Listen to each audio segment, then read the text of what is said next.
Bill, it's great to see you, man. It's been a crazy couple of years with COVID and everything else, and a lot of things have changed. But one thing that really hasn't changed is Sing has always been around. It's still around. Couple of years has been sort of virtual, but it looks like, man, we're back together again on this.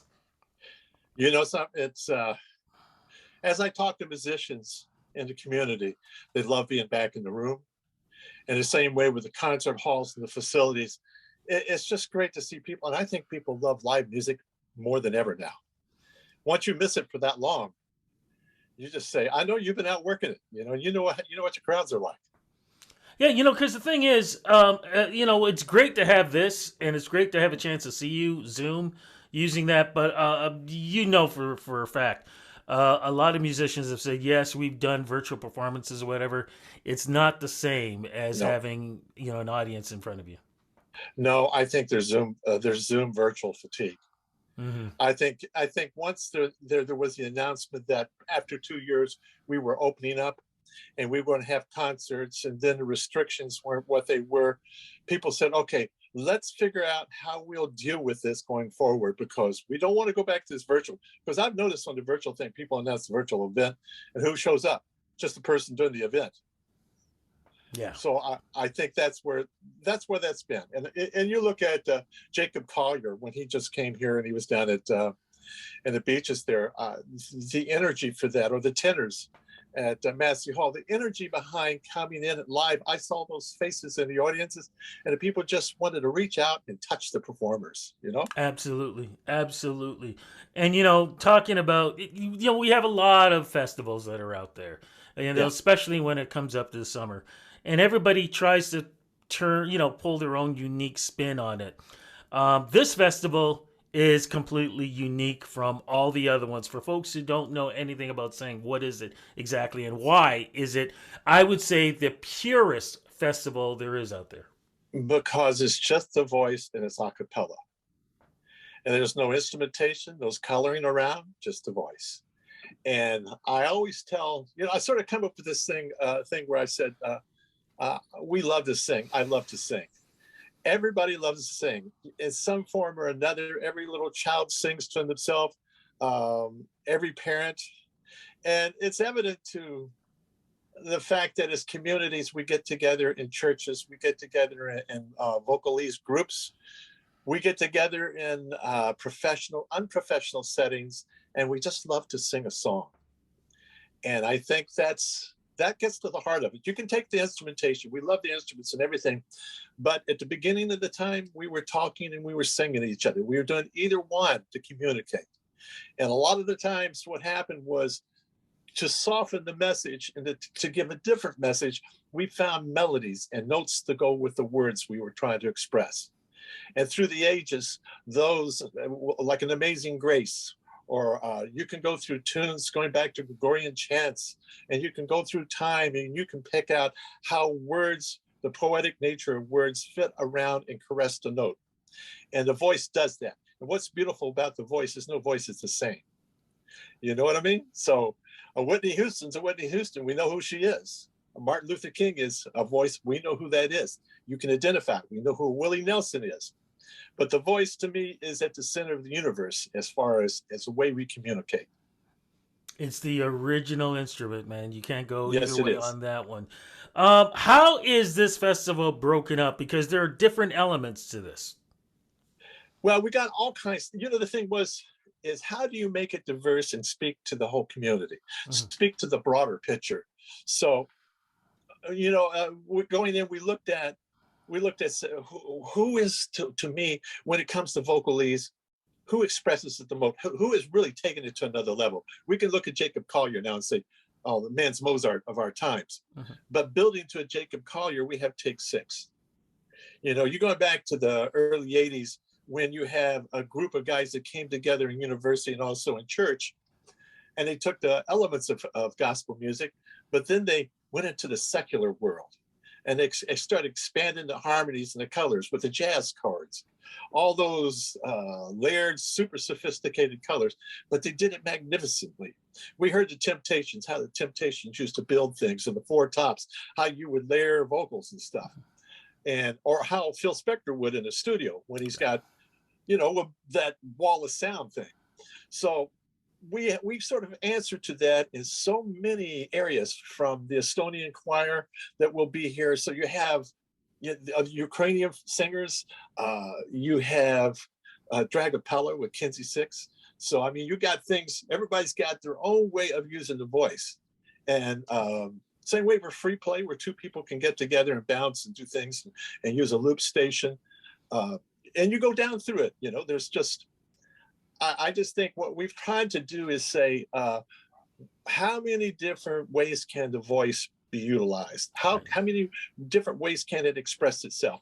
And a choir, singularly, in groups, and then who's the most innovative at that? And Sing answers to that. Now, I know we're going to talk about the concerts and shows and who's going to be Mhm. performing, but what other events are going to be happening during Sing? Well, we have our first in the World Acapella Film Festival. And these are not music videos, but Mhm. they are three short films that are the theme of challenge, resilience, and specifically commissioned as a collaboration between three filmmakers and composer Aaron Jensen of Sing. But the beauty is it's all about the voice. So the soundtrack underneath is a cappella. And I have seen the three shorts and they are marvelous. You know, we've went through so much, as you brought up at the beginning of this conversation about COVID. And what are the things people different age groups, what would a seniors go through in the lonely moments? We sort of look at that, isolated. What are kids going through in different situations? And these three short films address that from you know, in a diverse way, speaking to a broader sense of community. So this is something very special, and I don't think I know of any a cappella festival where you've had three films that are commissioned that we can do what we've done with it, and I've seen them, and they're just fantastic. So, Are so we we'll have two. We have a night for that coming up. I think it's June 1st. are we still going to have workshops? You got workshops with Rick Emmett and others. Rick will be there talking about. He's written a book, a poetry and stuff. He'll will speak about the words and that, but also the guitar and the voice. And I'm sure he'll get back to some of his time with Triumph too. But an opportunity to have a session with Rick and you know, just hear his world, how he got to where he was with you know, creating a career for himself that has been one that's just recognized as one of the finest moments in Canada. Now, one thing I want to point out, because this is very important when you talk about Rick Emmett, I mean, he's a superstar. He's a great guy. We both know him very well. Rick doesn't make a lot of appearances. You know, he likes to No, just, do his thing. The fact that he's going to be part of saying, like, this is something very special, something unique, and something that may not happen for the next couple of years. So, something we need to point out that this is definitely a staple point that people, if you want to know, about Rick and everything else about his life and stuff, you need to be at this because this may not happen again for a while. you know what it is? You get to a certain point in your life and you've answered all these questions. You've done everything, and everybody asks you about, so what was it like being at Triumph? All right, well, after Triumph, Rick had another career as Rick Emmett, and it's just a virtuoso guitar player. And there was other things, and then he gets to the point where, you know, you've done it all. And so to get him to come in and just be who he is now, Yeah. you know, what interests you in the moment, what can you share with people that would enlighten them and also inspire younger people? I think it's just a great catch. And All you're right. right. All right. Let's get to lots of venues, lots of shows are going to be going on. We can't mention all the names because No. they're all over the place and it's international too. Yes, yes, So, yes. no disrespect to the others, but let's just give a short list on some of the great acts from Canada and around the world who are going to be here. Well, like I said, we're going to have Take Six here on June 4th. We got the Kinsey Six. We've got the film festival. We've got online Zooms, and that we have free play CD release. We have a second annual Slate Music Night, and this is a competition between collegiate artists, and also we have the Mass Choir Night. And this is where people get an opportunity who register online to come in and work during the daytime as a choir. We have some young performers as part of that, and then at night going to sing with Slate artist Theo Tams.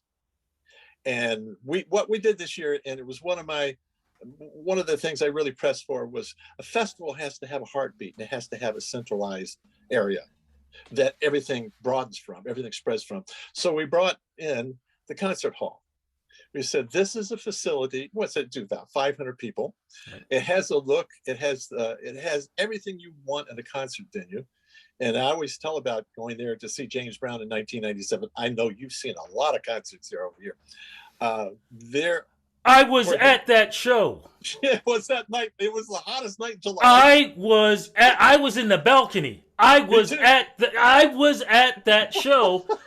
Oh my goodness. Small world. And yeah, who would ever thought to see, sorry, I'm changing the subject. Who would have thought to see James Brown at the concert? I wish the concert hall was still, doing what they were doing. But the fact that Sing is there, what a way to bring something back in great memories in a great place. Sorry to interrupt on that. No, you're not interrupted. No, and you're so right about that, because as I said, to be a festival, you have to have a central area. So the first, second, third, fourth, and fifth were there. Okay. So that gives us this primary location that you come there every night, you're going to have something wonderful every night. And I just tell people, go to singtoronto.com. You get the full schedule.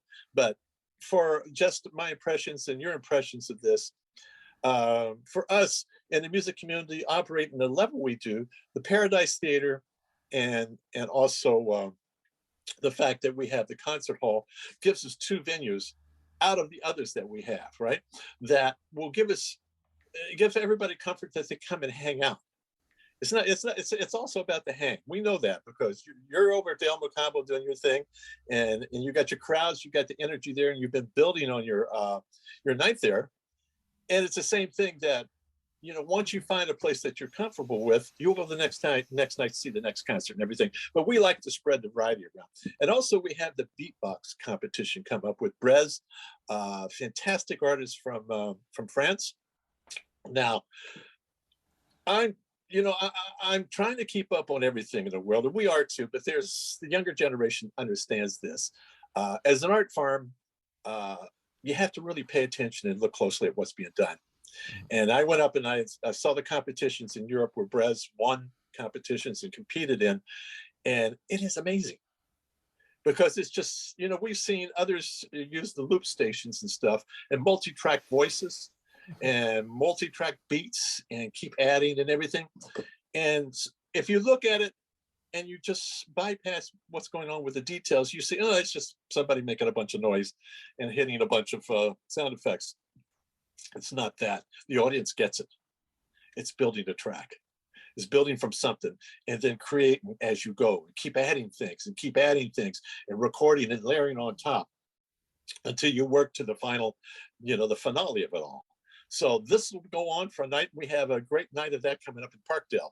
So I suggest that people go on singtoronto.com and you'll get the full schedule.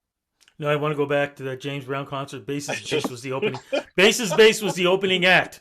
Yes. And I was trying to remember who it was. Yes, you're right. And it's funny because I just spoke with Roger Mookie about the whole thing and everything else too, because he's got a new album out, and he's one of the original beatboxers from Canada too. So that's fantastic. Yeah, so what a small world, and what a crazy way to just go for me from one interview to this one and bringing back those kind of memories too. That's what Sing is about. It's memories. And when you talked about the choir and slight music and everything else, people also need to realize something too. Those performances, you're only going to see that once. It's not going to be duplicated again. No. And just, I want to go back to the James Brown like you did one more time in a second, but we have safety protocols. And right now we don't know where this is at. Yeah. So masking is there. We ask you to get vaccine, show you proof of vaccine. We want everybody to feel safe. And I have no problem going, I sit through 3 hours at Massey Hall, the Tenors the other night, and I wore my mask. Now half the crowd didn't, half didn't, but I've got so many events, and like you too, we have events we got to cover, and we have to play it safe. You're absolutely right. Because we don't really have the whole picture, but we want everybody to have a great time. Now back to James Brown. Mm-hmm. When we got the call for James Brown, it was the old promoter Gino Empri. Yes, Gino was the press guy, wasn't it?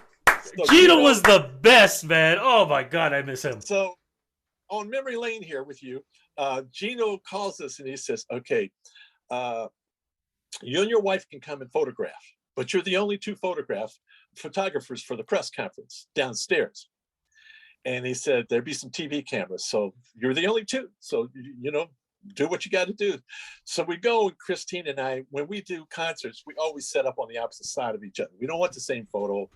We don't want to be competing for space, right? So I'm on one side, Christine's on the other. All right, James Brown wheeled out. He sits down. He's sweating already. And he's sitting in a chair, and he's looking around. And he turned around. I grabbed a couple of snaps, and he says, "Who told you to take pictures of me, man?"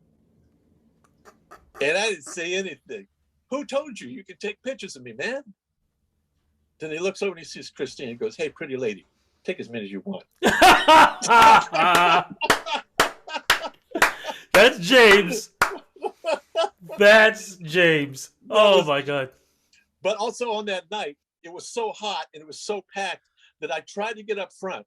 And the closer I got up front, I thought I was going to die from just being squashed by guys. So I went up to the balcony and got into the corner of the balcony to shoot. But I got that last seat up there. And man, did he put on a show. Yeah. Living in America? The thing I remember most was, you're right, because it was so packed. But because the balcony was considered like VIP, we had like little sandwiches and drinks, and we were sitting there all watching it. And I kept looking down going, man, I'm so glad I am not going down in the there. middle of that. No. Anyway, But Rudy, that's just some beautiful history about what a concert facility is like. yeah. And what it means to a festival and everything. And we have it.